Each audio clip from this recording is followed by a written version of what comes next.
నిన్న నేను మీకు పరిచయం చేసినట్లుగా 2 కొరింథీయులకు రాసిన పత్రికలో 11వ అధ్యాయంలో మనం చూసాం. మేము ప్రకటించని వేరొక యేసును,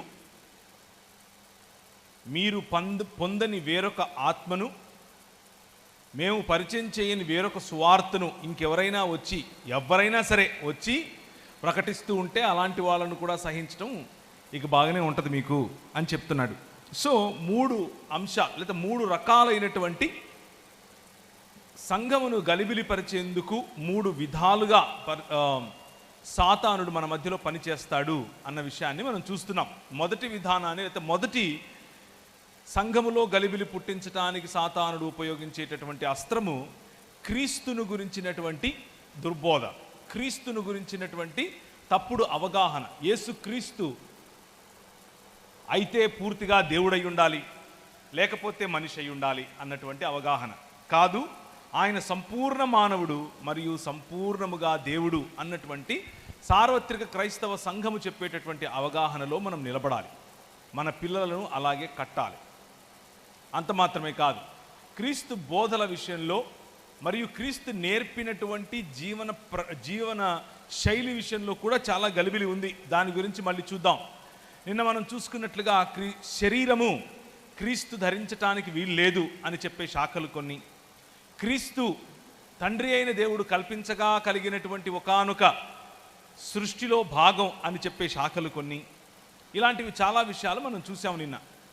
అన్నిటినీ మించి బైబిల్ గ్రంథము దేవుని కుమారుడైనటువంటి క్రీస్తుని గురించి ఏం మాట్లాడుతోంది, ఆయన యొక్క గుర్తింపు ఎలా ఉంది అన్న విషయాన్ని నిన్న మనం చూసుకున్నాం. ఈరోజు మీరు పొందని వేరొక ఆత్మ అన్నటువంటి అధ్యయనంలోనికి మనం వెళతాం.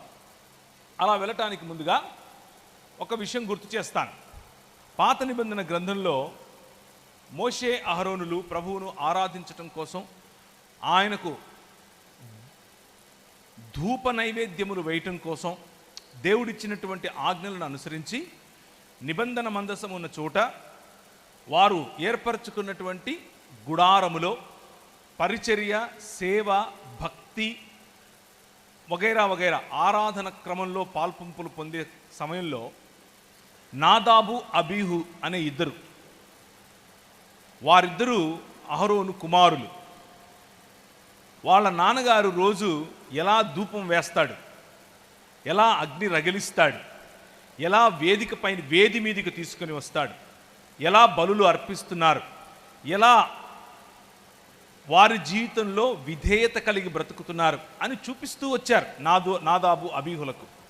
కానీ నాదాబు, అబీహులు వాళ్ళ దగ్గర నుంచి నేర్చుకోవాల్సినటువంటిది నేర్చుకోకుండా వారి సొంత తెలివిని, సొంత జ్ఞానాన్ని ఉపయోగిస్తూ వాళ్ళ నాన్న ఏ విధంగా అయితే అగ్నిని ఆర్పకుండా ఉండాల్సినటువంటి అగ్నిని బలిపీఠము దగ్గర ధూపము వేయటానికి ఉపయోగించాడో అలా కాకుండా అన్య అగ్నిని, అనగా అరువు తెచ్చుకున్నటువంటి అగ్నిని ఉపయోగించినట్లుగా మనకు కనిపిస్తుంది.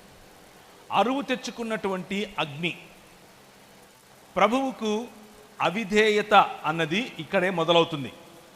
ప్రభువుకు అవిధేయత అన్యాగ్ని ద్వారా మొదలవుతుంది. నిన్న మనం చూసినటువంటి వాక్య భాగంలో కూడా అన్యాగ్ని నుంచి అరువు తెచ్చుకున్నటువంటి, వేరే పుస్తకాల నుంచి అరువు తెచ్చుకున్నటువంటి, వేరే భావజాలాల నుంచి అరువు తెచ్చుకున్నటువంటి అంశాలను బైబిల్తో కలపటం కారణంగా ఏ విధంగా సంఘములో దుర్బోధలు మొదలవుతాయో మనం చూసాం. పరిశుద్ధాత్మ దేవుని గురించినటువంటిది కూడా ఇంచుమించు, లేకపోతే నిజానికి అటువంటిదే. లోకంలో ఉన్నటువంటి పోకడలను తీసుకొని వచ్చి, లోకంలో వస్తున్నటువంటి పూనకాలను తీసుకొని వచ్చి, లోకంలో వస్తూ ఉన్నటువంటి ఇమోషనలిజంను తీసుకొని వచ్చి, అది బైబిల్ గ్రంథం చెప్పేటటువంటి పరిశుద్ధాత్మునికి ఆపాదించటం కారణం చేత మనం మన మధ్యకు దేవుని తీర్పు కలిగినటువంటి అగ్నిని ఆకర్షిస్తాం. అదే క్షణాన అన్యాగ్నిని తీసుకుని వచ్చి ధూపం వేయాలని ప్రయత్నం చేసినటువంటి అదే క్షణాన నాదాబు, అబీహులు అదే మంటపములో చనిపోవటం, అక్కడ నుంచి వారి సహోదరుల్లో కొందరు వాళ్ళని ఈడ్చుకుని బయట పాడేయటం మనం చూస్తాం. మరణం అన్నది దేవుని అవిధేయతకు కారణంగా వచ్చింది. మరణం అన్నది దేవుణ్ణి తిరస్కరించటం కారణంగా వచ్చింది. రోగం అన్నది దేవుణ్ణి తిరస్కరించటం కారణంగా మనం సంపాదించుకున్నాం.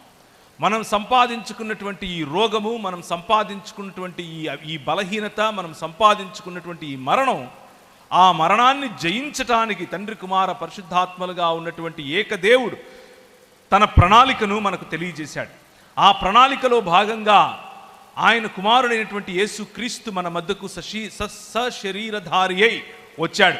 కృపా సత్య సంపూర్ణుడిగా మన మధ్య డేరా వేశాడు.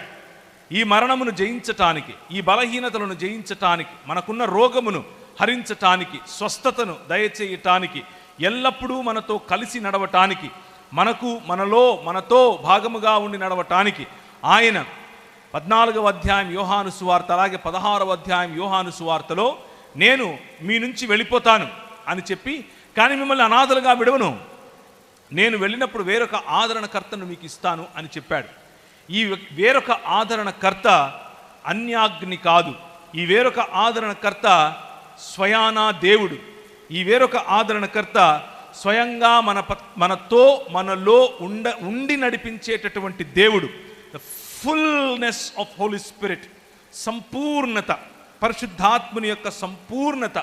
పరిశుద్ధాత్ముడు మనల్ని నడిపించే క్రమంలో పాపమును బట్టియు, నీతిని బట్టియు, తీర్పును బట్టియు మనల్ని తీర్పులోనికి, లేకపోతే కన్విక్షన్లోనికి తీసుకొని వస్తాడు. ఈ ప్రపంచాన్ని మన ద్వారా పాపమును బట్టి, అలాగే నీతిని బట్టి తీర్పులోనికి నడిపించేటటువంటి ప్రయత్నం మన ద్వారా ఆయన చేస్తాడు. పరిశుద్ధాత్మునికి ఉన్నటువంటి ప్రధాన లక్షణాలు, పరిశుద్ధాత్ముడు మనకు నేర్పించేటటువంటి ప్రధాన సందేశము, మరియు ఆయనకున్నటువంటి ప్రధానమైనటువంటి ఆయన స్థితిగతులను అర్థం చేసుకోవటానికి ముందు దాని ప్యారడీ, దానికి వ్యతిరేకంగా, ఆ అవగాహనకు వ్యతిరేకంగా సంఘములో కనిపిస్తూ ఉన్నటువంటి కొన్ని అంశాలను మీ ముందు ఉంచుతాను. పరిశుద్ధాత్మను కలిగి ఉండటం అనంటే పూనకం వచ్చినట్లు ఎగరటం అని అనుకుంటారు.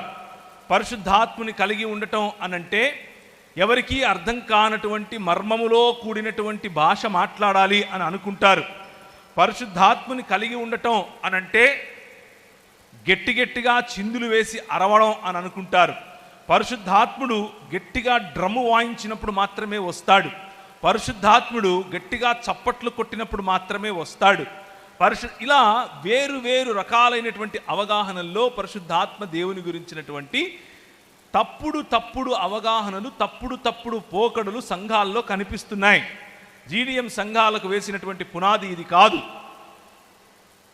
జీడిఎం సంఘాలకు, అలాగే 66 పుస్తకాలు ఉన్నటువంటి బైబిల్ గ్రంథం నేర్పేటటువంటి అవగాహన ఇది కాదు. కొంతమంది పరిశుద్ధాత్ముడు అనంటే ఇంకెవరో కాదు, ప్రభు అయిన యేసు క్రీస్తే స్వయంగా ఆత్మరూపంలో వచ్చి మన మధ్య నివసించటమే పరిశుద్ధాత్ముడు అని అనుకుంటారు. మోడలిస్టులు అని పిలుస్తారు. తండ్రే కుమారుడిగా, ఆ కుమారుడే పరిశుద్ధాత్ముడిగా వచ్చాడు, వేరు సమయాల్లో వేరు రకాలుగా తన ప్రత్యక్షతను చూపించుకున్నాడు అని చెబుతారు. అలా కాదు. ఆయన వేరొక అని అన్నప్పుడే నేను కాక ఇంకొక అని అర్థం. నేను కాక ఇంకొక అని అర్థం. వేరొక అనంటే నేనే వస్తాను అని కాదు. ఆయన వేరొక ఆదరణకర్తను నీకు పంపుతాను అని చెప్పినప్పుడు ఆ ఆదరణకర్త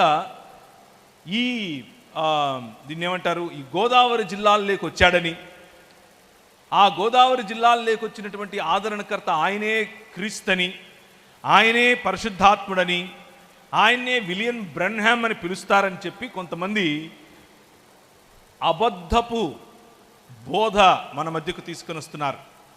ప్రియమైనటువంటి దేవుని సంగమా, అటువంటి వారిని నమ్మడానికి వీలు లేదు. దేవుని వాక్యము అటువంటి వారిని క్రైస్తవులుగా పరిగణించదు. క్రీస్తును వెంబడించువారు మాత్రమే క్రైస్తవులు. విలియం బ్రెన్హామ్ గారిని వెంబడించేవారు విలియం బ్రెన్హామైట్స్ అవ్వచ్చు, కానీ క్రిస్టియన్స్ కాదు. వారిని క్రైస్తవ దృక్పథంలో అంగీకరించటానికి వీలు లేదు. మనం అందరితో ఏకీభవించాల్సిన అవసరం లేదు. మనం వారితో మాట్లాడవచ్చు, కలవచ్చు, షేక్ హ్యాండ్ తీసుకోవచ్చు, కానీ బోధ విషయంలో అంగీకారం ఎంత మాత్రమూ లేదు. చాలా స్పష్టంగా ఈ ప్రాంతంలో జరుగుతూ ఉన్నటువంటి అటువంటి కళంకమైన, దేవునికి భిన్నమైన 66 పుస్తకాలు ఉన్నటువంటి బైబిల్ గ్రంథానికి వ్యతిరేకమైన బోధలను మీరు తిరస్కరించమని మిమ్మల్ని పిలుపునిస్తున్నాను. అవి దేవుని వాక్యములో నిలబడే బోధలు కావు. విలియం బ్రన్హామ్ గారు పరిశుద్ధాత్ముడు కాదు. విలియం బ్రన్హామ్ గారు యేసుక్రీస్తు కాదు. ఆయన అలా చెప్పుకొని ఉంటే ఆయన అబద్ధికుడే తప్ప ఆయన ఇంకేది కాదు. అంత మాత్రమే కాదు, ఇలాంటి బ్రన్హామ్ గారు ఇప్పుడు మాత్రమే పుట్టినవారు కాదు. అప్పుడెప్పుడో 6వ శతాబ్దం నుంచి వచ్చారు. యేసుక్రీస్తు ప్రభు యొక్క మరణ పునరుత్థాన తరువాత 6వ శతాబ్దంలో ముహమ్మద్ గారు వచ్చారు అన్నటువంటిది చరిత్ర చెబుతోంది. ముహమ్మద్ గారి యొక్క మరణం తరువాత 200 సంవత్సరాల వరకు ఏ పుస్తకము లేదు, ఖురాన్తో సహా. ఆ తర్వాత వచ్చినటువంటి పుస్తకాలలో ఆయన చెప్పుకుంటున్నట్లుగా రాసినటువంటి అనేక వ్యాఖ్యానాలు ఎలా ఉన్నాయంటే, ముహమ్మద్ గారి గురించి బైబిల్ చెబుతోందని, బైబిల్లో ముహమ్మద్ గారి యొక్క ప్రవచనం ఉందని, ఆయనే పరిశుద్ధాత్ముడని, పారాక్లిటోస్ అని కొంతమంది ఇస్లామీ సహోదరులు పొరపాటు పడుతున్నారు.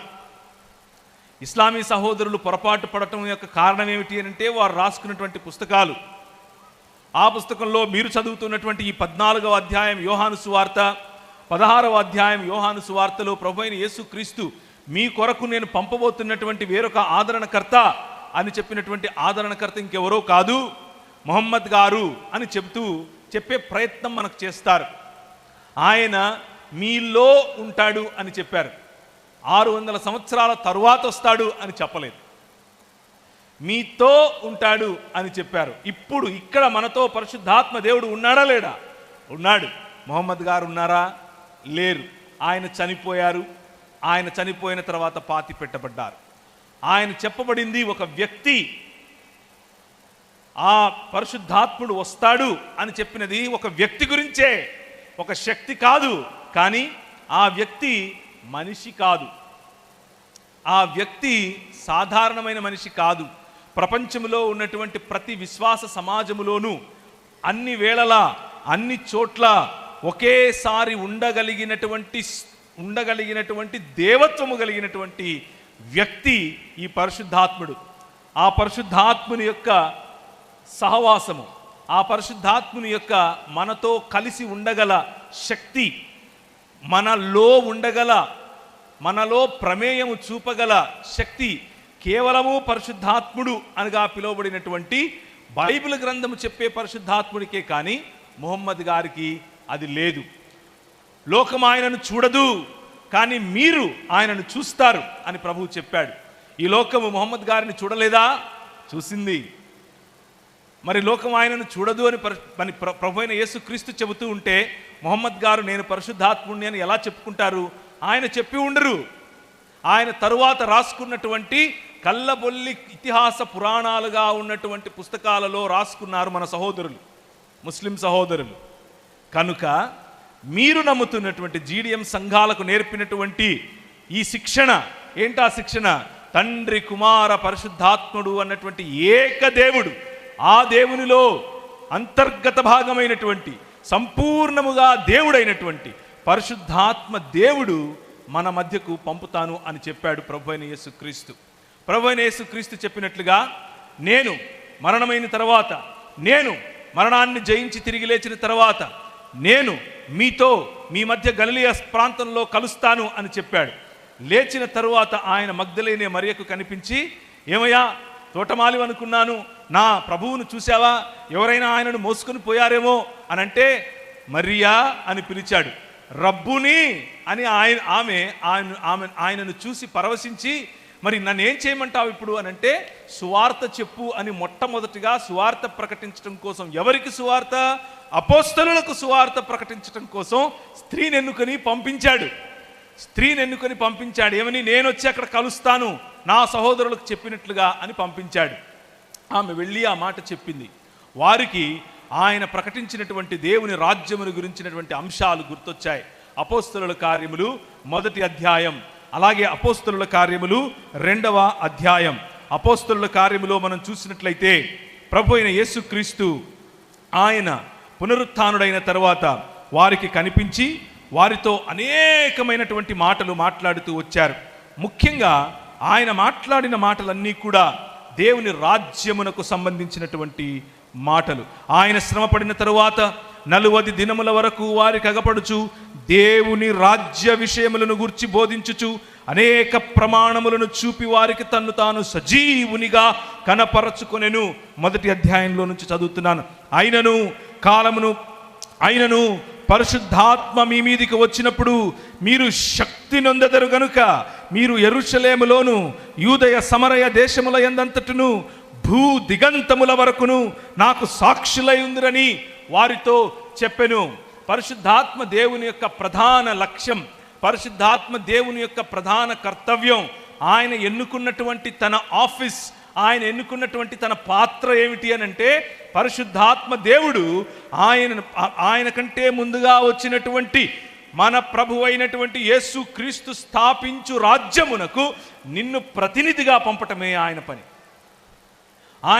ఆయన స్థాపించే రాజ్యమునకు కావలసినటువంటి శక్తిని అనుగ్రహించడమే మీకు ఆయన ఇచ్చినటువంటి పని. ఆయన మీకు శక్తిని అనుగ్రహిస్తాడు. పరిశుద్ధాత్ముడు మీ మీదికి వస్తాడు.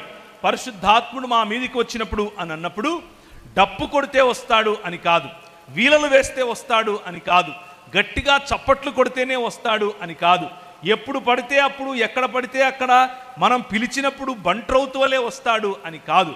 పరిశుద్ధాత్ముడు ఏ క్షణమైతే నువ్వు ఈ క్రీస్తు ప్రభువును నీ స్వంత రక్షకుడిగా, నీ కేవలం ఒక మతాన్ని అనుసరించడం కోసం కాదు, నీ జీవితానికి, నీ కుటుంబానికి, నీ సమాజానికి, నీ దేశానికి, మరియు ఆయన స్థాపిస్తున్నటువంటి ఈ రాజ్యము ప్రపంచం అంతటికీ అని నమ్ముతావో, ఆ రక్షణ భాగ్యాన్ని, రక్షణ కార్యాన్ని నీ జీవితంలో అనుభవిస్తావో, ఆ క్షణమే పరిశుద్ధాత్మ దేవుడు నీలో కార్యము చేయటం కారణంగానే నువ్వు ప్రభు అయిన యేసుక్రీస్తును నమ్మావు, ప్రభు అయిన యేసుక్రీస్తును అనుసరించాలి అన్నటువంటి నిర్ణయం తీసుకున్నావు. కాబట్టి పరిశుద్ధాత్మ దేవుడు నువ్వు ఏ క్షణమైతే ఆయనను అనుసరించాలి అని ఆశపడతావో ఆ క్షణమే నీలో పని చేయటం మొదలు పెడతాడు.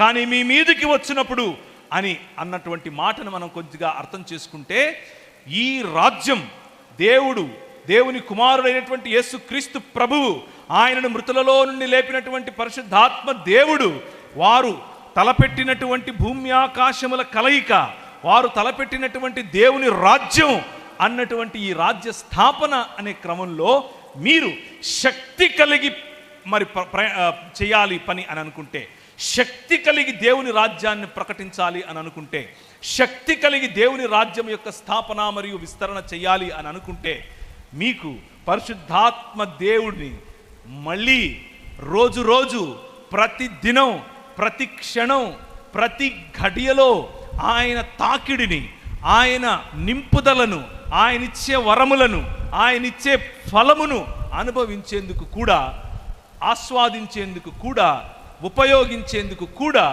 ఆయన ఇప్పుడు ఇక్కడ మీకు అందుబాటులో ఉన్నాడు. ఇది దేవుని గ్రంథం చెప్పేటటువంటి సంపూర్ణ సత్యం. పరిశుద్ధాత్మ దేవుని యొక్క పనులు ఆగిపోయాయి అని చెప్పటానికి వీలు లేదు. పరిశుద్ధాత్మ దేవుని యొక్క పనులు ఈ రోజుకు కొనసాగుతున్నాయి. పరిశుద్ధాత్మ దేవుని యొక్క అద్భుత కార్యములు, సూచక క్రియలు ఈ రోజుకు కొనసాగుతున్నాయి. ఆయన చల్లటి, ఆయన సన్ననైన స్వరం ఈ రోజుకు నీకు అందుబాటులో ఉంది. ఈరోజు నువ్వు ఒకవేళ కష్టం గుండా వెళుతూ ఉంటే, ఈరోజు నువ్వు ఒకవేళ బాధ గుండా వెళుతూ ఉంటే, ఈరోజు నువ్వు ఒకవేళ ఒంటరిగా ఉంటే, నీకు తోడుగా ఇంకొక ఆదరణకర్తగా వచ్చినటువంటి పరిశుద్ధాత్ముడు ఈ రోజుకు నీకు అందుబాటులో ఉన్నాడు. ఆయన నీకు సంపూర్ణ సత్యాన్ని ఈరోజు చెప్పగలడు.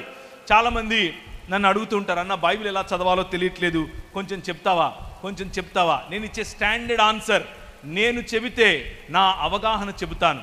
నేను చెబితే అది తప్పు కాదు.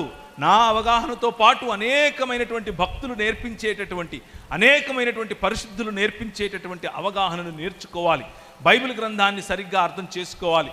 కానీ అన్నిటినీ మించి ఈ భక్తులందరికీ కూడా నేర్పినటువంటి దేవుడు ఒక్క దేవుడున్నాడు. ఆయన పేరే పరిశుద్ధాత్ముడు. ఆ పరిశుద్ధాత్ముడు మనకు అందుబాటులో ఉన్నాడు. పరిశుద్ధాత్ముడిని మనకు సంచకరువుగా అనగా ఒక పెట్టుబడిగా మన జీవితంలో ప్రభువైన యేసుక్రీస్తు వేరొక ఆదరణకర్తగా మనకు పంపించాడు.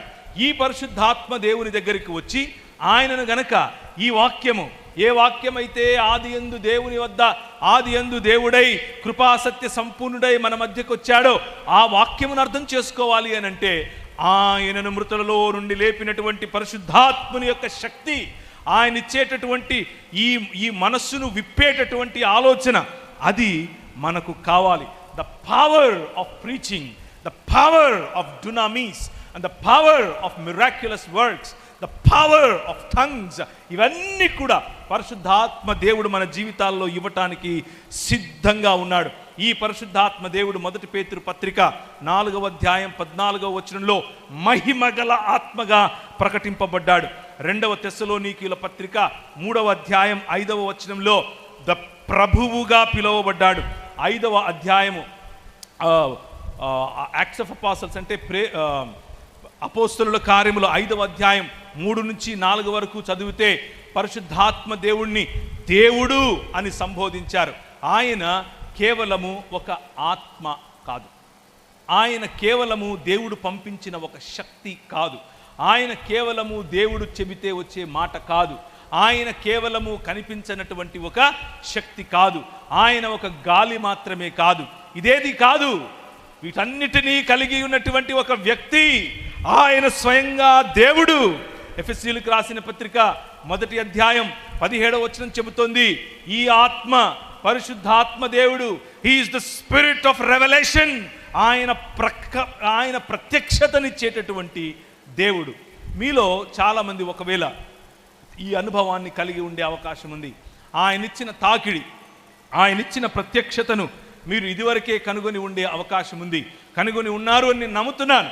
కానీ ఒకవేళ ఇంకా ఈ డాక్ట్రినల్ డిఫరెన్సెస్ కారణం చేత ఏదో కొన్ని దాన్ని ఏమంటారు సిద్ధాంతపరమైనటువంటి డీవియేషన్స్ కారణం చేత ఈ పరిశుద్ధాత్మ దేవునితో సహవాసం, ఈ పరిశుద్ధాత్మ దేవుణ్ణి కేవలం ఒక థియరీగా అక్కడెక్కడో దూరంగా పెట్టి ఇది మనకు కాదు, ఇది వేరే సంఘాల వాళ్లకు అని అనుకుంటే పొరపాటు పడినట్టే. నో, ఆయన ఎవరికీ పేటెంట్ రైట్ ఇవ్వలేదు ఆయన మీద. ఆయన అందరికీ దేవుడు. ఆ దేవుడు, ఆ పరిశుద్ధాత్ముడు, he is the spirit of the Son of God. గలతీయులకు రాసిన పత్రిక 4వ అధ్యాయం 6వ వచనం.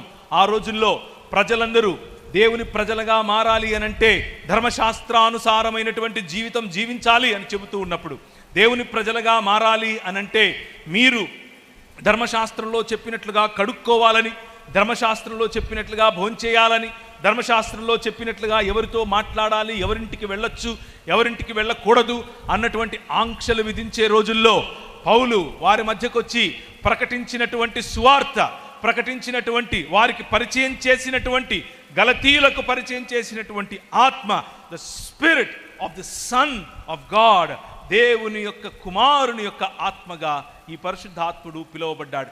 ఎక్కడ ఈ పరిశుద్ధాత్ముడు మీరు ఆయనను పొందుకుంటారో, ఎప్పుడు ఎక్కడ ఏ విధంగా ఆయనను అనుసరిస్తారో అప్పుడు అక్కడ ఆయా ప్రదేశాలలో మనుష్యుల మధ్య ఉన్నటువంటి వ్యత్యాసాలు సమసిపోతాయి. మనుషులుగా మనం చూడటం మొదలు పెడతాం. ఇక్కడ ఒక నిమిషం ఆగి కొన్ని విషయాలు మీకు చెప్పే ప్రయత్నం చేస్తాను. పరిశుద్ధాత్మ దేవుని యొక్క నింపుదల, పరిశుద్ధాత్మ దేవుని యొక్క కాపుదల, పరిశుద్ధాత్మ దేవుని యొక్క సంపూర్ణంగా మనల్ని నింపి నడిపించే అనుభవంలో ఉన్నాము అని చెప్పుకుంటూ కొంతమంది ఆ పరిశుద్ధాత్మ దేవుని యొక్క లేకపోతే సన్ ఆఫ్ గాడ్, దేవుని కుమారుని యొక్క ఆత్మగా ఆయనను గ్రహించలేరు. ఎందుకు అనంటే ఇప్పటికీ కూడా వారి మనసుల్లో నువ్వు స్త్రీవి, నువ్వు నాకంటే తక్కువ అన్న ఆలోచన ఉంటుంది. నువ్వు స్త్రీవి కాబట్టి నేను చెప్పినట్లు వినాలి అన్నటువంటి పురుషాహంకారం ఉంటుంది. ఈ పరిశుద్ధాత్ముడు వారిని సంధించిన తర్వాత కూడా మతపరమైనటువంటి ఎక్స్పీరియన్సెస్, మతపరమైనటువంటి అనుభవాల్లో అయితే ఉంటారు. కానీ నిజంగా ఆయన నేర్పించాలనుకుంటున్నటువంటి పాపం విషయంలో, నిజంగా ఆయన నేర్పించాలనుకుంటున్నటువంటి నీతి విషయంలో, నిజంగా ఆయన ఎక్కడికైతే మనల్ని తీసుకెళ్లాలనుకుంటున్నాడో ఆ తీర్పు విషయంలో ఇంకా పొరపడుతూనే ఉంటారు. ఏబిసిడీలు మర్చిపోతారు. కానీ గాజులు వేసుకోవద్దు, మెట్టలు పెట్టుకోవద్దు, బొట్టు పెట్టుకోవద్దు, పూలు పెట్టుకోవద్దు, ఇక్కడితో పరిశుద్ధాత్మ దేవుణ్ణి కట్టేస్తారు. ప్రియమైనటువంటి దేవుని సంఘమా, అది కాదు పరిశుద్ధాత్మ దేవుని యొక్క పని. పరిశుద్ధాత్మ దేవుని యొక్క పరిధి ఒక డబ్బాలో పెట్టేది కాదు. పరిశుద్ధాత్మ దేవుని యొక్క పరిధి నూతన మానవత్వం, నూతన మనుష్యత్వం, నిన్ను నూతనమైనటువంటి లేకపోతే రూపాంతరము చెందినటువంటి లేకపోతే తన కుమారుడైనటువంటి యేసు క్రీస్తు యొక్క సారూప్యములోనికి నిన్ను నడిపించటం పరిశుద్ధాత్మ దేవుని యొక్క ప్రధాన లక్ష్యం. అదే దేవుని రాజ్యమునకు, అదే దేవుని రాజ్య స్థాపనకు పునాది. పరిశుద్ధాత్మ దేవుడు ఎక్కడ పనిచేస్తే అక్కడ కులం ఉండదు. పరిశుద్ధాత్మ దేవుడు ఎక్కడ పనిచేస్తే అక్కడ మత ప్రాతిపదికన మీద మనుషులను దూరం పెట్టడం ఉండదు. పరిశుద్ధాత్మ దేవుడు ఎక్కడ పనిచేస్తే అక్కడ రోగం ఉంది కదా అని చెప్పి వాడిని ఇసుకలో పూడ్చేయటం ఉండదు. రోగం ఉంది కదా అని వాళ్ళను దహించి వేయటం ఉండదు. పరిశుద్ధాత్మ దేవుడు ఎక్కడ ఏ సమాజంలో అయితే తాకుతాడో అక్కడ నీకు ఋతుస్రావం జరుగుతోంది కాబట్టి నువ్వు నా ఇంటికి రావద్దు అని చెప్పే ఆ మానసికత ఉండదు. నీవు ఋతుస్రావంలో ఉన్నావు కాబట్టి బలలో చేయి వేయద్దు అని చెప్పే ఈ మత ఛాందసవాదం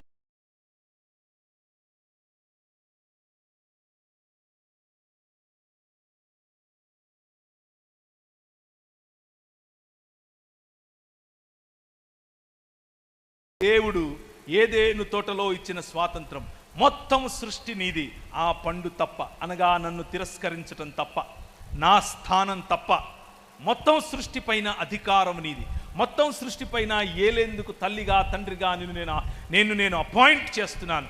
బ్లెస్ యూ అని చెప్పాడు. గో ఈ ఇన్ టు ద వరల్డ్ అని చెప్పాడు. స్త్రీకి పురుషునికి సమానమైనటువంటి అధికారం, సమానమైనటువంటి స్థితిగతులు, సమానమైనటువంటి పరిచర్య ధర్మం, సమానమైనటువంటి ప్రతి విషయంలోనూ ఆయన ఇచ్చినటువంటి అధికారం పరిశుద్ధాత్మ దేవుని యొక్క స్వాతంత్రం. ఈ స్వాతంత్రం పరిశుద్ధాత్మ దేవుడు ఎవరెవరినైతే ఆయన అభిషేకించాడో ప్రతి ఒక్కరికి ఇచ్చాడు. పాత నిబంధన గ్రంథాన్ని గనక ఒకసారి చూస్తే, పాత నిబంధన గ్రంథంలో పరిశుద్ధాత్మ దేవుడు అప్పుడప్పుడు వచ్చి తన పనిని అయిపో చేసుకుని వెళ్ళిపోయేవాడు. ఎప్పుడెప్పుడు వచ్చాడు అనంటే మీకు తెలుసు, సౌలు ఆయన రాజు అయ్యేటప్పుడు వచ్చాడు, దావీదు రాజు అయ్యేటప్పుడు వచ్చాడు, సమూయేలు వచ్చి తన కొమ్ములో ఉన్న నూనెను తీసి ఆయన మీదకి పోసినప్పుడు పరిశుద్ధాత్మ దేవుడు ఆయనను తాకినప్పుడు ఆయన పరవశుడై చేసినటువంటి ఆరాధన, ఆయన పరవశుడై ప్లే చేసినటువంటి హార్ప్ మీకు జ్ఞాపకం ఉంటుంది, ఆయన పాడినటువంటి పాటలు మీకు జ్ఞాపకం ఉంటాయి. ఎప్పుడెప్పుడు పరిశుద్ధాత్మ దేవుడు దిగి వచ్చాడో అప్పుడప్పుడు సంసోను బలము పొందాడు. ఫిలిష్తీయులను ఒక ఎముకతో కొట్టి తరిమాడు. పరిశుద్ధాత్మ దేవుడు ఎక్కడెక్కడికైతే వచ్చాడో అక్కడక్కడ ఆయా సమయాల్లో సంసోను లాంటి వాడు, కట్టివేయబడినటువంటి సంసోను లాంటి వాడు, కళ్ళు పోగొట్టుకున్నటువంటి సంసోను, దాని దేహం ఉడిగిపోయిన సంసోను ఆయన శక్తి చేత ఆయన కట్టబడినటువంటి ఆ మహా కట్టడను కూడా పూర్తిగా కూల్చి పారేయగలిగాడు. శక్తి, అనాయింటింగ్, పవర్ అండ్ అథారిటీ ఇది ఇవ్వటానికే పరిశుద్ధాత్ముడు వస్తాడు. పరిశుద్ధాత్ముని యొక్క ప్రధాన లక్ష్యం మనిషిని సంపూర్ణ మనిషిగా, అథారిటీ కలిగిన మనిషిగా చేయటమే. అలా చేయటం కోసమే పరిశుద్ధాత్ముడు వస్తాడు. ఇదే ఆయన ప్రధాన లక్ష్యం. అందుకనే ప్రభు అయిన యేసుక్రీస్తు అంటున్నాడు, అయినను మీరు పరిశుద్ధాత్మను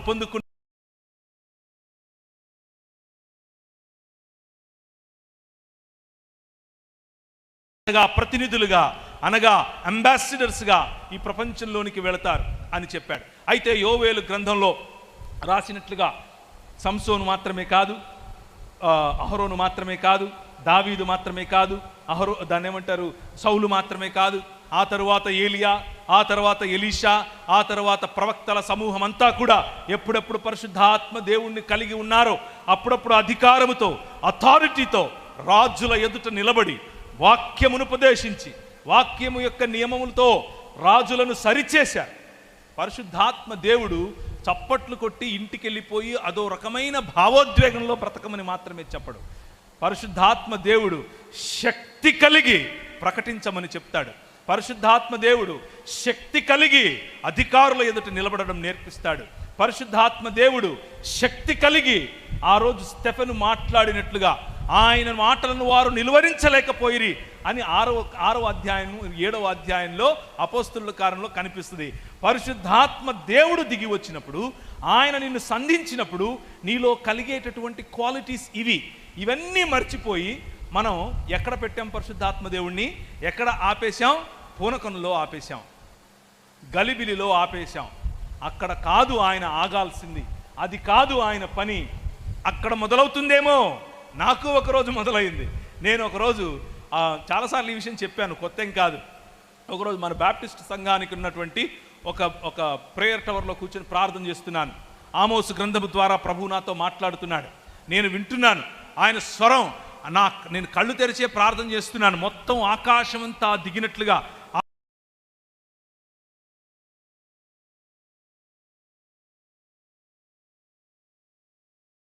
ఉంటే అనేకులు కల్దీయులుగా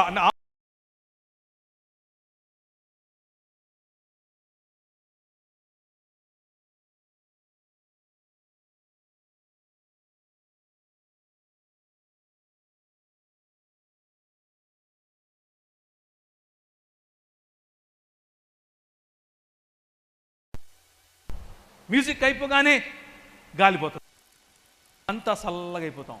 అది కాదు పరిశుద్ధాత్మ దేవుని అనుభవం అంటే. అలా మొదలవుతుంది, కానీ నిన్ను రగిలిస్తుంది. నీకు నిద్ర పట్టదు, నువ్వు ఏదో ఒకటి చెయ్యాలనిపిస్తుంది. రాత్రికి రాత్రి బట్టలు తీసుకుని నేను నార్త్ ఇండియా వెళ్ళిపోయాను. కారణం ఏంటో తెలుసా? పరిశుద్ధాత్మ దేవుని శక్తి. ఈరోజు మనకు కనిపించేటటువంటి పరిశుద్ధాత్మ దేవుని అనుభవం ఎలా ఉంటుంది అని అంటే, ఇప్పుడు నేను మీ ఊరికి వచ్చే సమయంలో, వచ్చే క్రమంలో మధ్యలో కొన్ని చోట్ల రోడ్డు లేదు. ఇక్కడ నుంచి సకినేటిపల్లి నుంచి ఇలా వెళ్ళేటప్పుడు రోడ్డు లేదు. అక్కడ నిన్న సాయంకాలం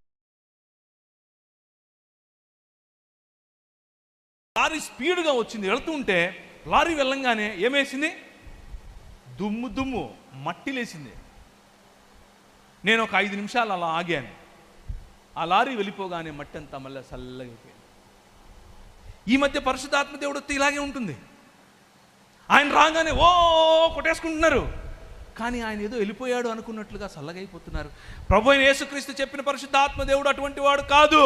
ఆయన ఏమంటున్నాడు? మీలో ఉండటానికి, మీతో ఉండటానికి, నిరంతరము ఉండటానికి, నిత్యత్వం.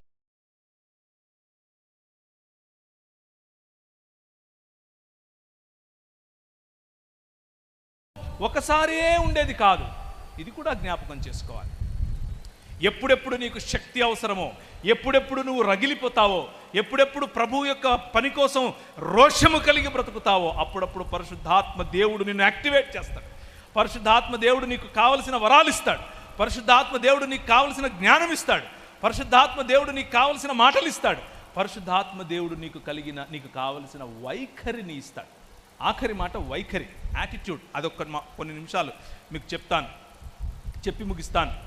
పరిశుద్ధాత్మ దేవుడిచ్చేటటువంటి వైఖరి, the spirit of sun of God. తండ్రి లేదా కుమారుని యొక్క ఆత్మగా ఎందుకు పిలువబడ్డాడు అనంటే, మన ప్రభువు రాజు, మన ప్రభువు భూమ్యాకాశముల యొక్క పరిపాలకుడు, మన ప్రభువు భూమ్యాకాశములను సృజించినవాడు, మన ప్రభువు భూమ్యాకాశములను ఏలుతున్నాడు, మన ప్రభువు సింహాసనాసీనుడు.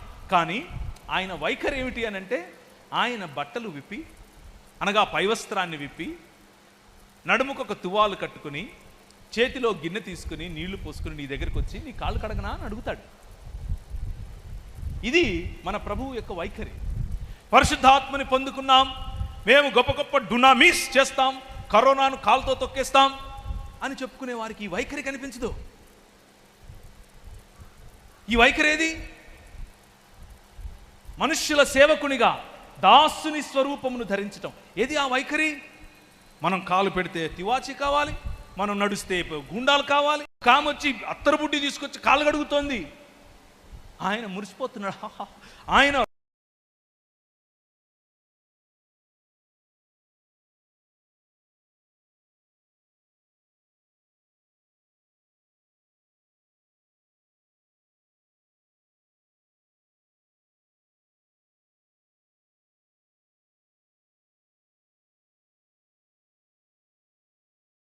పరిశుద్ధాత్మను పొందిన వారి యొక్క కొన్ని ఉదాహరణలు, కొన్ని క్వాలిటీస్ మీకు చెప్తాను. పరిశుద్ధాత్మను పొందాము అని అనుకునే వారి యొక్క కొన్ని క్వాలిటీస్ కూడా చెప్తాను.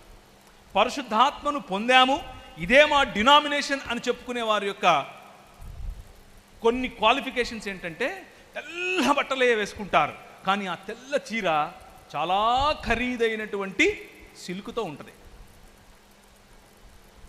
మీ ఏ చీరలు కట్టుకుంటే ఏంటి, అందులో నాకేం ఇబ్బంది లేదు. నేను చెప్పేది ఏంటంటే, మీరు ఏ చీరలన్నా కట్టుకోండి, తెల్ల చీర అయినా కట్టుకోండి, ఎర్ర చీర అయినా కట్టుకోండి, రకరకాల రంగుల చీరలు కట్టుకోండి, అన్ని రంగులు మన ప్రభువే. ఏ ఒక్క రంగులోనూ పరిశుద్ధత లేదు, ఏ ఒక్క రంగులోనూ అపరిశుద్ధత లేదు. అన్ని రంగులు మన ప్రభువే ఇచ్చాడు. కానీ దాన్ని చూపించి భక్తి నటిస్తున్నావే, అది పరిశుద్ధాత్ముడిచ్చేది కాదు. పరిశుద్ధాత్ముడిచ్చేది ఏమిటంటే సింప్లిసిటీ, తగ్గింపు, సరళత్వం, ప్రజలకు అప్రోచబుల్గా ఉండటం. కాబట్టి ప్రియులారా, ఏరా బాగున్నావా, ఎందుకు ఇంత యాక్టింగ్ అవసరం ఏంటి?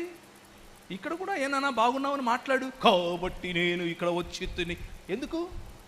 Why are you acting? పరిశుద్ధాత్మ దేవుడు వస్తే యాక్టింగ్ చేస్తాడా? నో. సింప్లిసిటీ, ఉన్నది ఉన్నట్లుగా ఉండటం. తెరిచిన పుస్తకము అనే జీవితం పరిశుద్ధాత్ముడు నేర్పేటటువంటి మొదటి క్వాలిటీ. పరిశుద్ధాత్ముడు నేర్పే మొదటి క్వాలిటీ తెరిచిన పుస్తకం లాంటి జీవితం. తగ్గింపు, నీకంటే చిన్నవాళ్లను, నీకంటే బలహీనులను, నీకంటే హోదాలో తక్కువ ఉన్న వారిని, నీదంటే చదువులో తక్కువ ఉన్న వారిని, నీకంటే తక్కువ సంపాదనలో ఉన్నవారిని నువ్వు ఎలా గౌరవిస్తున్నావు, నువ్వు ఎలా వారి పట్ల సదభిప్రాయం కలిగి ఉన్నావు అన్నది పరిశుద్ధాత్మ దేవుడు నీలో ఎంత పని చేస్తున్నాడు అన్నదానికి ఒక పరిమాణం. బ్రదర్ మీరు చాలా పెద్ద ఎదవిడు అంటారు చూసారా, ఇది పరిశుద్ధాత్ముని పని కాదు. గాసిప్ ఈజ్ నాట్ పరిశుద్ధాత్ముని పని. పరిశుద్ధాత్ముని యొక్క మేము పరిశుద్ధాత్ముని పొందాము అని చెప్పుకుంటూ, పరిశుద్ధాత్మ బాప్తిసంలో ఉన్నామని చెప్పుకుంటూ రాత్రి వెళ్ళగానే, ఇంటికి వెళ్ళగానే భార్యను కొడతారు, భార్యతో అబ్యూజివ్గా మాట్లాడతారు. నేనేదో పైకేదో గెస్ట్ చేసి చెప్తున్నాను అనుకుంటారు, కాదు. నాకు ఫోన్లు చేస్తారు పాస్టర్ అమ్మలు చాలామంది, అయ్యా ఇది పరిశుద్ధాత్మని పని ఇలా ఉంటుందండి. కాదండి, అది పూనకం అంతే. అది మతం ఇచ్చే పూనకం, మతం ఇచ్చే కొవ్వు, మతం ఇచ్చే గర్వం, దర్పం నీకు ఈరోజు సాగుతోందని చెప్పి నువ్వు వేసాలు, నీ యాక్టింగ్, అది కాదు పరిశుద్ధాత్మ దేవుడు. పరిశుద్ధాత్మ దేవుడు మనల్ని సంధించినప్పుడు మనలో ఉన్న చీకటి కనిపిస్తుంది. నా భార్య పట్ల నా వైఖరి ఏంటి కనిపిస్తుంది. ఒక పెద్ద ఆయన, నాకు మెంటర్ లాంటి ఆయన ఈ మాట చెప్పాడు, ప్రవీణ్ ఒక మాట గుర్తుపెట్టుకో, నీ గురించి ఎవరైనా సర్టిఫికేట్ ఇవ్వాలంటే నువ్వు మంచోడివని, నువ్వు గొప్పోడివని, నువ్వు ప్రేమ గలవాడివని, ఏదైనా సరే ఒక మాట చెప్పాలి అని అంటే ఇద్దరికి నీ మీద అధికారం ఉంది. దేవుడు కాకుండా ఇద్దరికి. నేను చాలా చూస్తున్నాను ఏం చెప్తాడు అని. ఆయన అన్నాడు, ఒకటి నీ భార్య, రెండవది నీ పిల్ల లేదా నీ బిడ్డ. ఒకటి నీ భార్య, రెండవది నీ బిడ్డ. పరిశుద్ధాత్ముని యొక్క అభిషేకము కలిగిన నీవు, పరిశుద్ధాత్ముని అభిషేకం కలిగి ఉన్నాను అని చెప్పుకుంటున్న నీవు బయటికి వెళ్ళి గొప్ప గొప్ప కార్యాలు చేస్తాను, కరోనాను తొక్కేస్తాను, బ్యాక్టీరియాని నమిలేస్తాను, రోగాన్ని చింపేస్తాను, ఎయిడ్స్ నేను ఉష్ అంటే వెళ్ళిపోద్ది, ఇలాంటి చెప్పే నీవు నీ భార్య దగ్గరికి వచ్చినప్పుడు నీ ప్రవర్తన, నీ భార్య దగ్గరికి వచ్చినప్పుడు నీ వైఖరి, నీ పిల్లల ముందు నీ వైఖరి వాళ్ళు క్లియర్గా చూస్తారు, పారదర్శకంగా. చూసాములేరా అంటారు. చూసాములే పోయ్, ఎన్ని డ్రామాలు ఎత్తావు. వెంటనే ఇప్పుడు టీవీ కెమెరా లేదు, మామూలుగా అయిపోవచ్చు. అవునా, అలా అయిపోయింది మన లైఫ్. ఇప్పుడు కెమెరా ఏం లేదుగా, ఎందుకు నటించేస్తున్నావు అని పాస్టర్మ గుర్తు చేయాలి. That is not Holy Spirit my brothers, my sisters. పరిశుద్ధాత్మ దేవుడు, he is an eternal spirit, he is the spirit of the Lord, he is the spirit of wisdom. జ్ఞానమునిచ్చేటటువంటి ఆత్మ పరిశుద్ధాత్మ, జ్ఞానమునిస్తాడు.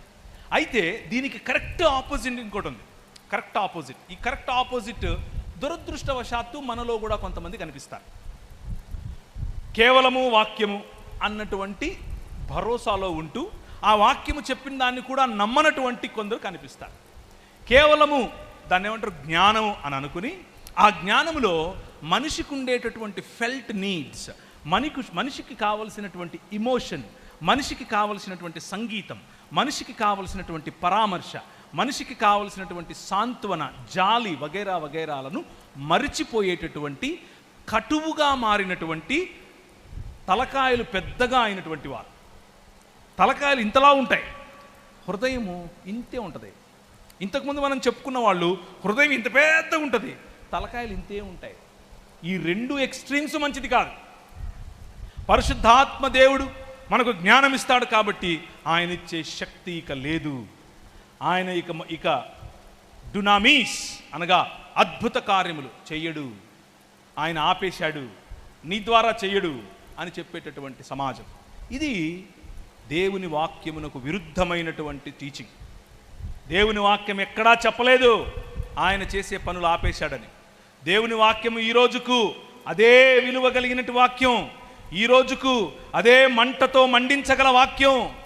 పరిశుద్ధాత్ముడు ఈ రోజుకు అదే అద్భుత కార్యములు చేయగల రాజు. నేను ఎన్నో ఎగ్జాంపుల్స్ నా జీవితంలో చూశాను, ఈ రోజుకు చూస్తున్నాను. పరిశుద్ధాత్మ దేవుడిని ఒక్కసారి అనుభవిస్తే, ఆయనను రుచి చూస్తే, ఆయన ఇచ్చేటటువంటి గొప్ప కార్యాలను నువ్వు చూస్తే ఆ మాట అనలేవు. ఒకరోజు ఇక్కడే మీ ఊరు నుంచి కొంచెం దూరం వెళ్తే కాకినాడకు దగ్గరలో కాదు, కాకినాడ దగ్గర కాదు, క్షమించండి, గూడూరు దగ్గరలో నూర్ ఏ కలాం అని మీరు ఒకసారి టైప్ చేయండి, దాంట్లో కనిపిస్తుంది యూట్యూబ్లో. నేను ముస్లిం సమాజం గురించి వారు చెప్తున్నటువంటి అబద్ధములను ఎండగట్టడం కోసం అక్కడ నిలబడ్డాను. రక్షణ టీవీ వాళ్ళు ఆ ప్రోగ్రాం పెట్టారు. నేను డ్రైవ్ చేసుకుంటూ నెల్లూరు నుంచి వెళ్ళాను, హైదరాబాద్ నుంచి నెల్లూరు, నెల్లూరు నుంచి గూడూరు. నాకు అప్పటికే స్పాండిలోసిస్, నేను కూర్చోలేకపోతున్నాను, నిలబడలేకపోతున్నాను, భయంకరమైన నొప్పి. పోయి డాక్టర్ దగ్గరికి చూయించుకుంటే అన్నాడు, నువ్వు నిలబడడానికి వీల్లేదు, నువ్వు మాట్లాడడానికి వీల్లేదు, నువ్వు పడుకోవాలి, నీ చేత కాదు, కళ్ళంది తిరిగిపోతున్నాయి. ఏంటి ప్రభువా ఇది, నా బతికేంటి ఇలా అయిపోయింది, నీకు వెంటనే ఆపరేషన్ చేయాలంటాడు. అంటే ఈ మధ్య డాక్టర్లకు ఆపరేషన్ చేయడం అనేది పైసల కోసం అని నాకు తెలుసు, కానీ అలా కాదులే అని చెప్పి నేను స్కానింగ్ తీయించాను. చూపించాడు, ఇదిగో ఈ ఎల్లు, ఇదిగో ఈ సర్వైకల్ ఇలా ఉంది, దీని పరిస్థితి ఏంది అని అన్నాడు. ఈరోజు సాయంకాలం నేను నిలబడాలి, నేను మాట్లాడాలి. ప్రభు నన్ను పిలిచాడు, మోకాళ్ళ మీద పడి ఆయన అడిగాను, ప్రభువా నువ్వు ఏం చేస్తావో నాకు తెలియదు, నువ్వు చంపేస్తావా తీసుకెళ్ళిపో, లేదు నిలబెడతావా, ఈరోజు సాయంకాలం నేను మాట్లాడాలి. నూరే కలాం కొన్ని వేల మంది ఆ రోజు ఆ గ్రౌండ్లో ఉన్నారు. వారు ఎదుట నిలబడుకొని ఈ సాక్ష్యం చెబుతూ మరీ మాట్లాడారు. నొప్పి లేదు, బాధ లేదు, భయం లేదు, ఉంటే నీకోసం సస్తే నీకోసం అన్నట్లుగా అక్కడ దాన్ని ఏమంటారు రగిలిపోయి మాట్లాడాను. అయిపోయింది, మళ్ళీ వచ్చాను, కారులో అలా స్పృహ తప్పి పడిపోయాను. నిజంగానే స్పృహ తప్పి పడిపోయాను. అంత భయంకరమైన పెయిన్, నొప్పి. రాత్రంతా ఆ డ్రైవర్ పాపం ఒక ఆయనను ఇచ్చి పంపిస్తే ఆ డ్రైవర్ తీసుకొచ్చి ఇంటి దగ్గర డ్రాప్ చేశాడు. ఆయనకి ఏదో ఇవ్వాల్సింది ఇచ్చి పంపించేశాను. మళ్ళీ డాక్టర్ దగ్గరికి వెళ్ళాను, వేరే ఆప్షన్ లేదు, ఆపరేషన్ అన్నాడు. నేను అన్నాను, ప్రార్థన చేస్తే నాకు దేవుడు ఎలా ఉపశమనం ఇచ్చాడు, ఉపశమనం ఇచ్చిన దేవుడు సంపూర్ణ స్వస్థతనివ్వడా ఇవ్వడా అని అడిగాను. మళ్ళీ వచ్చాను ప్రభు దగ్గరికి, నాకు ఈరోజు ఏ ఆపరేషన్ లేదు, ఏం లేదు, నా సర్వైకల్స్ అన్నీ బాగున్నాయి, everything is set. He is still the same God. ఆయన ఈ రోజుకు అదే దేవుడు. నా కోసం ప్రార్థన చేసిన వాళ్ళు ఇంటికి వచ్చి ప్రార్థన చేశారు, చేతులుంచి ప్రార్థన చేశారు. మా అమ్మ నా కోసం ప్రార్థన చేసింది, చేతులుంచి ప్రార్థన చేసింది.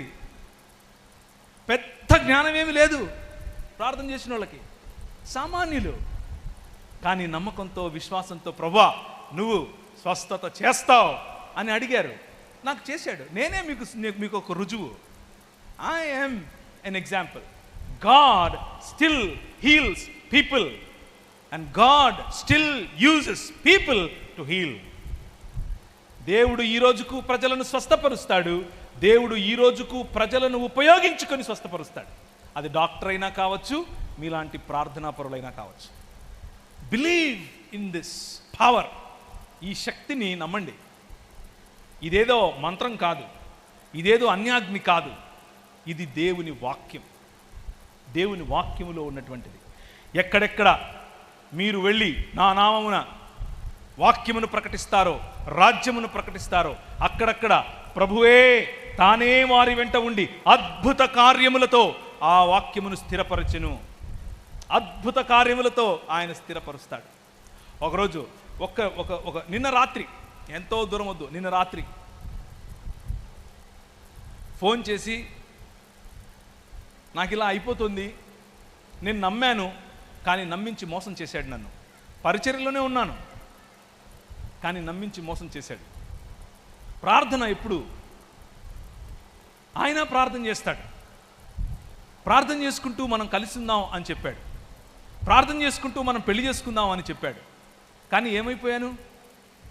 నన్ను ఆయన ఒకానొక రోజు నా బలహీన క్షణంలో ఆయన నన్ను వాడుకుని, నువ్వు ఇంతవరకే నీ పని, ఆ తర్వాత ఏమీ లేదు అని చెప్పి నన్ను ఇప్పుడు నేను ఎటూ కాకుండా పోయాను. పరిచర్యలో ఉండాలంటే భయం, ప్రార్థన చేయాలంటే భయం, బైబిల్ చదవాలంటే భయం, పీస్ లేదు, దేవునికి వ్యతిరేకం అయిపోయాను. ఏంటి ప్రభువా నేను ఇలా అయిపోయాను అని రోజు చచ్చిపోవాలనుందన్నా. ఈరోజు రాత్రి చచ్చిపోదాం అనుకుంటున్నాను, అందుకే ఫోన్ చేశాను. నిన్న రాత్రి వచ్చిన ఫోన్ ఇది.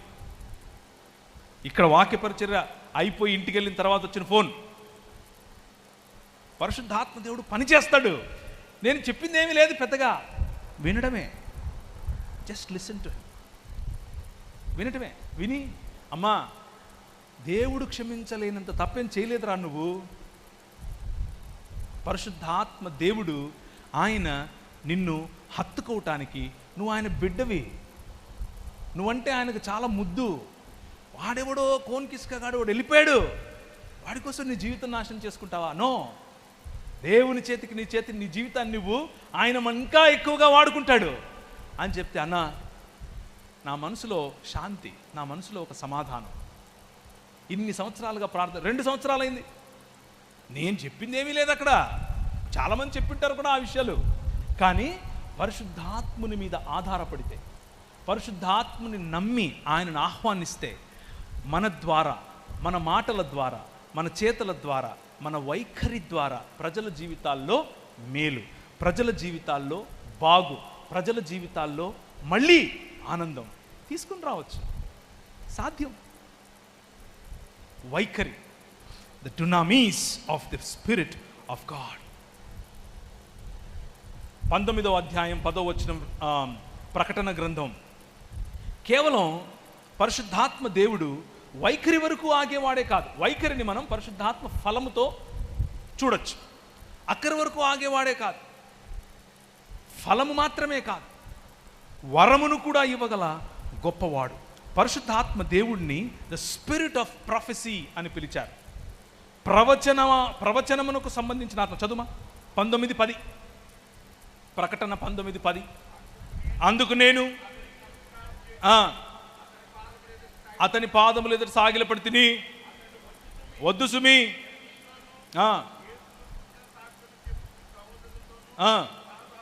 నేను నీతోనూ యేసును గూర్చి సాక్ష్యమును చెప్పు నీ సహోదరులతోనూ సహదాసుడను, దేవునికే నమస్కారం చేయి.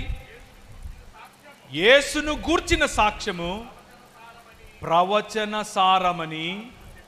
ప్రవచన సారము అన్న చోట ప్రవచన ఆత్మ అని కూడా తర్జమా చేయొచ్చు. యేసును గూర్చిన మాట ప్రవచనములకు సంబంధించిన మాట. మీరు ప్రవచించటం అనంటే, రేపు మీ ఇంట్లో టెంకాయలు వండుకుందరు, రేపు మీ ఇంట్లో వంకాయలు వండుకుంటారు, నీ భార్య ఎర్రచీర కట్టుకొని వస్తుంది, నీ భార్య పేరు మార్తమ్మ, ఇది చెప్పటం కాదు. నీ కొడుకు పుడతాడు, ఇది చెప్పటం మాత్రమే కాదు ప్రవచనం అంటే. ప్రవచనం అనంటే రాజుల ఎదుట, అధికారుల ఎదుట, భూరాజుల ఎదుట, అంధకార సంబంధమైన దురాత్మ సమూహముల యొక్క అధికారం ఎదుట నిలబడి యేసే రాజు అని చెప్పటం, యేసు క్రీస్తే ప్రభు అని చెప్పటం. Jesus is the Lord of all. యేసు క్రీస్తు అందరికీ ప్రభువు అని ప్రకటించగలగటం. ఆ ప్రవచన సారము యేసు క్రీస్తు యొక్క సారం, యేసు క్రీస్తు యొక్క ఈ సువార్త యొక్క సారాంశం అదే. ఆ సువార్త యొక్క సారాంశమును చేయటం కోసమే నీకు పరిశుద్ధాత్మ దేవుడు అనుగ్రహించబడ్డాడు. అంతేగాని పొయ్యి బోర్డులు పెట్టుకోవటానికి కోసం కాదు. బోర్డు పెట్టుకుని నీ కొడుకు పుడతాడు. ఒక ఆయన ఉన్నాడు మా ఊర్లో, నేను చాలాసార్లు చెప్పాను, ఇది మళ్ళీ చెప్తున్నాను. ఒక ఆయన ఇక్కడ కొడుకులు పుట్టడం కోసం ప్రార్థన చేస్తాను అని పెట్టాడు బోర్డు. ఆయన స్పెషలిస్టు, గైనకాలజీలో కూడా ఆయన ఆండ్రాలజికల్ స్పెషలిస్ట్, అంటే స్త్రీ రోగ నిపుణుడు, ముఖ్యంగా ప్రసూతి రోగ నిపుణుడు. ప్రార్థన అన్నమాట ఇది. అందులో కూడా పురుషులు మాత్రమే పుట్టిస్తాడు ఈయన. ఎంత అవమానకరంగా మనం ప్రభువును దిగజారుస్తున్నాం, ఎంత అవమానకరంగా ప్రభువును మనం ప్రజలకు పరిచయం చేస్తున్నాం. అంటే ఆయన స్త్రీలను పుట్టించడా? ఆయనకు స్త్రీలంటే తక్కువ? కొడుకులే కావాలా? ఇందులో విడ్డూరం ఏంటంటే అక్కడ ప్రార్థన చేయించుకునేది అందరూ స్త్రీలే.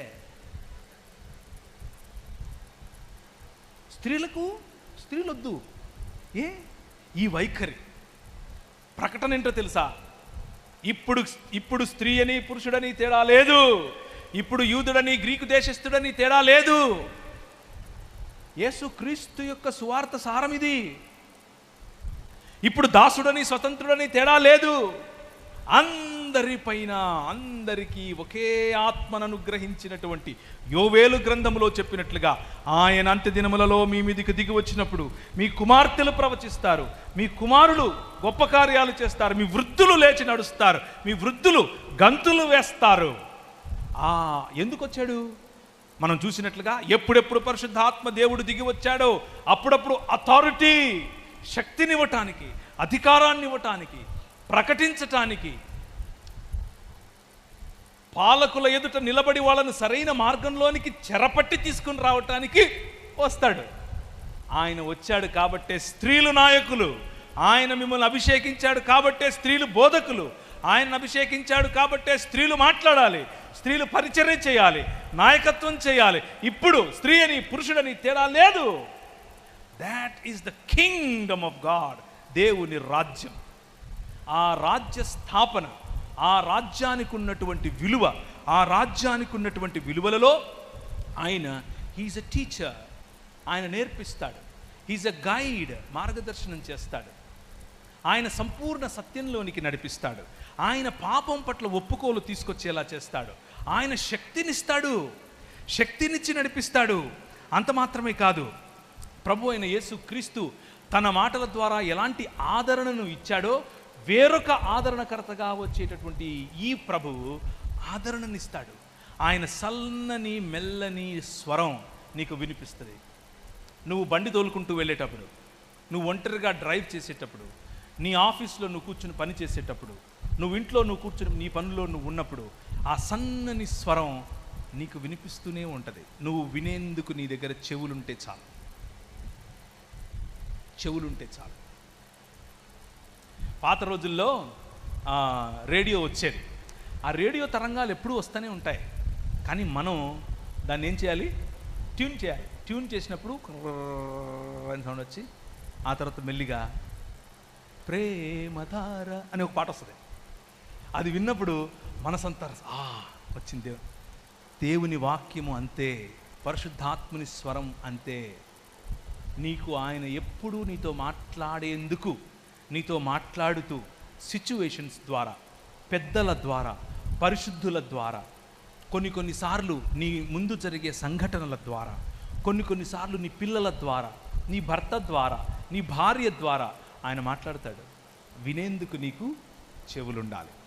వినగలిగితే ఆయన మన జీవితాల్లో అద్భుతాలు చేస్తాడు. అంత మాత్రమే కాదు, ఈ ఒక్క ఆఖరి విషయం చెప్పేసి నేను ముగిస్తాను. గలతీయులకు రాసిన పత్రిక 5వ అధ్యాయం 22 నుంచి 25లో మనకు తెలిసినట్లుగా ఫలము కనిపిస్తుంది. అలాగే కొరింథీయులకు రాసిన పత్రికలో 11వ అధ్యాయం 12వ అధ్యాయంలో ఆయన ఫలము కనిపిస్తుంది, ఆయన వరము కనిపిస్తుంది. ఈ రెండింటిని బ్యాలెన్స్ చేయటం, balancing the fruit of the spirit and the gifts of the spirit. పరిశుద్ధాత్మ దేవుడిచ్చేటటువంటి వరములు మరియు ఫలము, ఈ రెండింటిని బ్యాలెన్స్ చేయటం. ఈ ఒక్క మాట చెప్పి ముగిస్తాను. 2 ఎక్స్ట్రీమ్స్ మనం చూసాం. కొందరు ఫ్రూట్ ఫ్రూట్ ఫ్రూట్ ఫ్రూట్ అని చెప్పి వైఖరి ఫలం మాత్రమే అని చెప్పి లీగలిజంలో పడిపోతారు. లీగలిజం అనంటే అది ఒక రకమైనటువంటి ధర్మశాస్త్రానుసారమైన జీవితం. ఇంకొందరు పవర్ పవర్ పవర్ పవర్ అని చెప్పి, శక్తి, అధికారం, శక్తి శక్తి శక్తి శక్తిగల అని చెప్పి ఫ్రూట్ను మర్చిపోతారు. ఈ రెండింటిని బ్యాలెన్స్ చేయటమే సంఘానికి ఉన్నటువంటి ప్రధాన లక్ష్యం. నిజానికి బ్యాలెన్స్ అన్నది సంఘానికి ఉన్నటువంటి అన్ని విషయముల్లోనూ ఉన్న పిలుపు, కేవలం ఈ ఒక్క విషయంలోనే కాదు. Balanced life, balanced life. ఆయన మనకు నిత్య జీవమును ఇవ్వటానికి, ఆయన మనకు సంచకరువుగా లేకపోతే ఒక పెట్టుబడిగా ఇవ్వబడినవాడు. ఆ పెట్టుబడిగా ఇవ్వబడినటువంటి ఈ దేవుడు మనకు స్పిరిచువల్ గిఫ్ట్స్, ఆత్మీయమైనటువంటి వరములు ఇచ్చినప్పుడు 27వ వచనం నుంచి 12వ అధ్యాయం 11వ వచనం వరకు ఇవ్వబడినటువంటి లిస్ట్, అది ఎగ్జాస్టివ్ లిస్ట్ ఏం కాదు, ఇంకా ఉన్నాయి. ఉదాహరణకు, మీలో చాలామందికి ఇంటికి వచ్చిన వారికి ఆతిథ్యం ఇచ్చేటటువంటి గిఫ్ట్ ఉంటుంది. మీలో చాలామందికి అడ్మినిస్ట్రేషన్ అనే గిఫ్ట్ ఉంటుంది. అడ్మినిస్ట్రేషన్ మీలో పరిశుద్ధాత్మ వరము అని అంటే కేవలం లబలబలబల మాట్లాడటం మాత్రమే కాదు, అదొకటే కాదు. పరిశుద్ధాత్మ వరం అంటే చాలా ఉన్నాయి. బుద్ధి కలిగి వాక్యమును బోధించటం, బుద్ధి కలిగి లేదా జీవముచ్చేటటువంటి వాక్యమును బోధించటం, మంచి మాటలు చెప్పగలగటం, ప్రవచనమును అనగా ప్రకటించటం, అధికారుల ఎదుట నిలబడి ప్రకటించటం, ఇవన్నీ విశేషంగా ఆపేక్షించమని పౌలు చెబుతున్నాడు. వీటిని వదులుకోవద్దు, మరింత విశేషంగా ప్రవచన వరాన్ని ఆపేక్షించండి అంటున్నాడు. కూర్చున్న వారిలో, అలాగే మైకులో వింటున్న ద్వారా, లేకపోతే ఈ దాన్ని ఏమంటారు లైవ్లో చూస్తూ ఉంటే, నేను మీకు ఎగ్జాంపుల్, మీ ముందు నేను నిలబడి ధైర్యంగా చెప్తున్నాను. పరిశుద్ధాత్మ దేవుణ్ణి మీ జీవితంలో మరింత ఎక్కువగా ఆహ్వానించండి. ఆయన ఆల్రెడీ ఉన్నాడు మీ మధ్య, మీతో ఉన్నాడు. కానీ ఆయన మీద ఆధారపడటం నేర్చుకోండి. ఆయన మీద ఎంతగా ఆధారపడితే, ఎంతగా ఆయన మీ పైన కంట్రోల్ చేయటం కోసం ఆయనకు అధికారాన్ని ఇస్తే, ఎఫెసీ పత్రికలో చెప్పినట్లుగా మద్యము చేత మత్తులై ఉండక పరిశుద్ధాత్ముని చేత నింపబడి ఉండండి. ఆ రెండిట్లో ఉన్నటువంటి ప్యారలల్ ఏమిటి అని అంటే, మద్యం ఏ విధంగా అయితే తాగితే నిన్ను అది నడిపిస్తుందో, ఈయనను కలిగి ఉంటే ఈయన నడిపిస్తాడు నిన్ను. అది ప్యారలల్, అక్కడ సిమిలి. పరిశుద్ధాత్మ దేవునికి నిన్ను నువ్వు ఇచ్చి చూడు. ఒక్కసారి ఆయన అధీనంలోనికి వచ్చేందుకు ప్రయత్నం చేయి. He does miracles in and through you. నీ ద్వారా నీలో ఆయన గొప్ప కార్యాలు చేస్తాడు. ఈ బ్యాలెన్స్ మిస్ అవ్వకూడదు. ఈ బ్యాలెన్స్ మిస్ అయిన వాళ్ళు ఏం చేస్తారు అంటే, ఒక ఎక్స్ట్రీమ్కి వెళ్ళిపోయి, నేను ఇప్పుడు పరిశుద్ధాత్మని పిలవడం కోసం ఒక రకమైన మ్యూజిక్ పెడతాను, నేను బూడిదేసేసుకుంటాను, నేను గోనపట్ట కట్టేసుకొని కింద దొల్లేస్తాను. ఇలా దొల్లే వాళ్ళకి పరిశుద్ధాత్ముడు పట్టినప్పుడు లాఫింగ్ స్పిరిట్ వస్తుందంట, అంటే నవ్వే ఆత్మ. కొందరికి వామిటింగ్ స్పిరిట్ అంటే కక్కే ఆత్మ. కొంతమందికి లేయింగ్ ఇన్ స్పిరిట్ అంటే అలా పడుకొని చచ్చిపోయిన వాళ్ళగా పడుకోవటం. ఇదంతా drama. This is all drama. ఆ డ్రామా నమ్మకండి. అది దేవుని వాక్యం కాదు, అది దేవుడిచ్చేటటువంటి అనుభవం కాదు, అది మనిషి మీ మీద రుద్దుతున్నటువంటి అనుభవం. ఒకరోజు ఇలాంటి ఒక ఆయన వచ్చి, నేను ప్రార్థన చేస్తాను నీకు అన్నాడు. నేను మా అమ్మకు చెప్పాను, అమ్మ వాడి మొహం చూడు, వాడు మాంత్రికుడిలాగా ఉన్నాడు, వాడి దగ్గర ఎందుకే ప్రార్థన చేయించుకుంటావు అన్న. డైరెక్ట్గానే చెప్పాను. అరే అలా అనకూడదు రా, దేవుని సేవకులు రా అన్నాడు. సరే కానీ అన్నాను, కానీ నీ ప్రయత్నం నువ్వు చెయ్యి. నేను అక్కడే కూర్చుని ఉన్నాను, నేను బయట రూమ్లో. ఆమె వెళ్ళింది ప్రార్థన చేయించుకోవటానికి. ఆమె చేయి పెట్టాడు, ఏదేదో చేసేస్తున్నాడు. అమ్మ మీ ఎవరన్నా వచ్చారా మీతో అంటే, వచ్చా మా అబ్బాయి అన్నది. ఎవరు మీ అబ్బాయి అంటే, ప్రవీణ్ పగడాలని చెప్పింది. చేయి పెట్టి మీరు వెళ్ళిపోండి అని చెప్పాడు. వెళ్ళిపోండి అని చెప్పాడు. ఎందుకు అని అంటే, ఎక్కడ వీడియో తీస్తాడో ఎక్కడ పెడతాడో అని భయం.